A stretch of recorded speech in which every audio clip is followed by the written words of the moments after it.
Hello friends, welcome back to this channel. दोस्तों, इस video में हम बात करेंगे आलोक इंडस्ट्रीज़ लिमिटेड के लिए। बट उससे पहले आपसे रिक्वेस्ट करना चाहूँगा कि अगर आप चैनल को फर्स्ट टाइम देख रहे हैं, मेक श्योर कि सब्सक्राइब करके बेल आइकन को हिट कर लीजिए ताकि आपको आने वाले समय में सारे कंटेंट्स की नोटिफिकेशन मिलती रहे।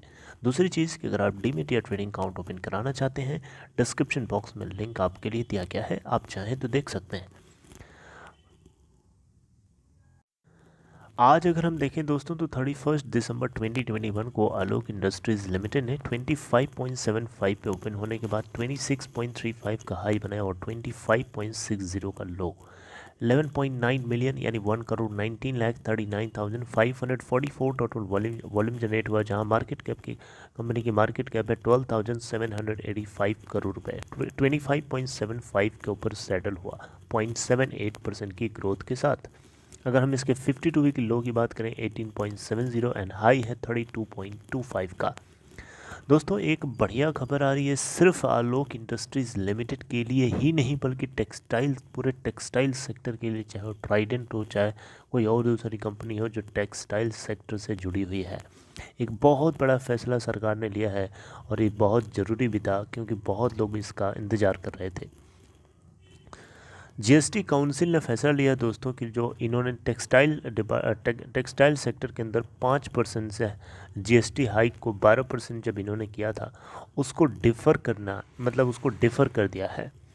दोस्तों, जीएसटी काउंसिल की तरफ से ये फैसला यूनानिमसली लिया गया है। आज एक मीटिंग रखी गई थी जीएसटी काउंसिल की, और ये मीटिंग को फाइनेंस मिनिस्टर निर्मला सीतारमन जी जो है चेयर कर रही थी। 46th जीएसटी काउंसिल मीटिंग थी और इस मीटिंग में फैसला ये लिया गया है कि जो 12% तक जो जीएसटी टैक्स कर दिया गया था 1 जनवरी 2021 से इसको इफ़ेक्टिव होना था, लेकिन बहुत सारे जो ट्रेड यूनियंस थे उन सभी ने विरोध जताया।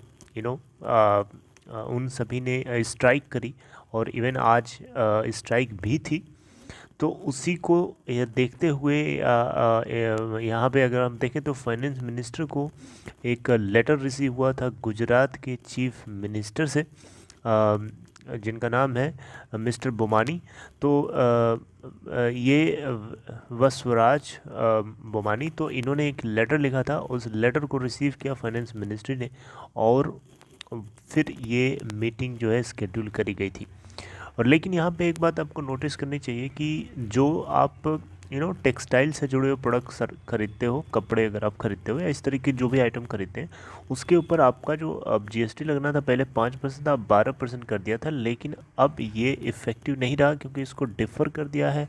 लेकिन हाँ, अगर आप फुटवेयर से जुड़े हुए कोई सामान खरीदते हैं तो उस केस में आपको 12% ही जीएसटी देना पड़ सकता है, क्योंकि यहाँ पे लिखा है साहब सब GST different on footwear below 1000 rupees.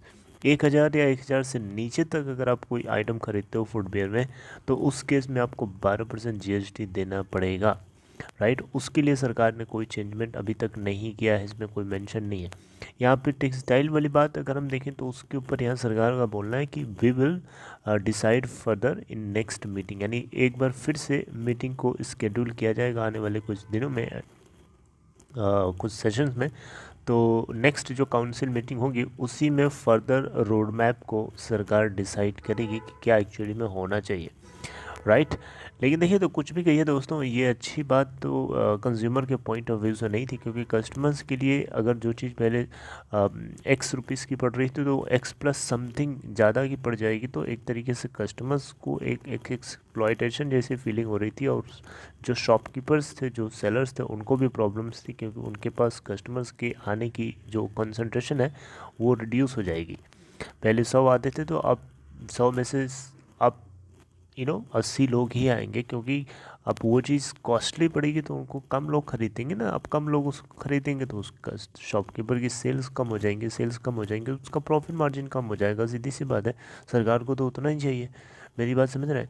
तो कस्टमर सेंट्रिक ये डिसीज़न नहीं था, लेकिन अब जो लिया गया है इसको भी अगर ये लॉन्ग टर्म तक बनाए रखते हैं तो सही है, नहीं तो फिर ये इंडस्ट्री के पॉइंट ऑफ व्यू से एब्जॉर्बल नहीं है। हालांकि इंडस्ट्री के जो यूनियंस थे, उनका बोलना है कि 5 से 7% तक जो जीएसटी का इन्फ्लेशन है ये थोड़ा सा एब्जॉर्बल है, यानी इसको एब्जॉर्ब किया जा सकता है, लेकिन 12% it is not absorbable, right. ये बिल्कुल भी गलत है। तो देखते हैं आगे क्या होता है। बहरहाल ये सरकार ने इसको डिफ़र कर दिया है, एक अच्छी बात थी। ये सिर्फ आलोक के लिए ही नहीं बल्कि टेक्सटाइल सेक्टर के जितने भी कंपनीज़ हैं उन सभी के लिए, सारे ट्रेडर्स के लिए, ट्रेड यूनियंस के लिए एक बढ़िया खबर छोटी सी थी।